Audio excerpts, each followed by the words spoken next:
Hello viewers, আসসালামু আলাইকুম। আজ এসে পড়লাম আপনাদের কাছে। এই যে মাংস মশলা কষাচ্ছি, কী জন্য বলুন তো? আজ রান্না করব গরুর মাংস। আসলে আমাদের সবারই কম বেশি গরুর মাংস পছন্দ। এই তো মশলার ভিতরে মাংসটি দিয়ে দিলাম। দেখুন, তবুও রোজার ভিতরে যদিও বেশি একটা ভালো না লাগলো গরুর মাংস, আমার মনে হয় কম বেশি সবারই ভালো লাগে। আমার যেটা মনে হয়, আমারও খুব ভালো লাগে গরুর মাংসটা।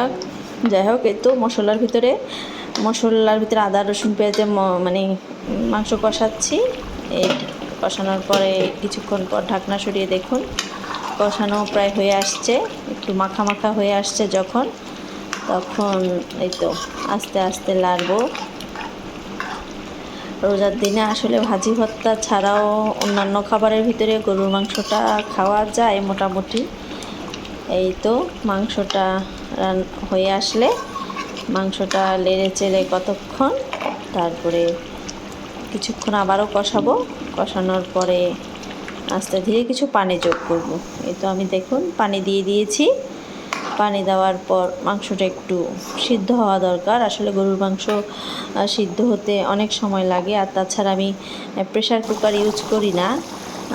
আমাদের বাসার সবাই এইভাবে মাংসটা খেতে অভ্যস্ত, তাই আমি এইভাবেই মাংস রান্না করি।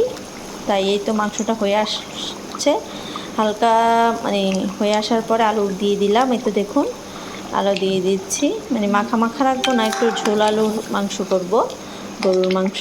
এই তো আলুটা দিয়ে মাংসটা আরও কিছুক্ষণ রেখে দিব। আলুও সিদ্ধ হবে, মাংসও সিদ্ধ হবে।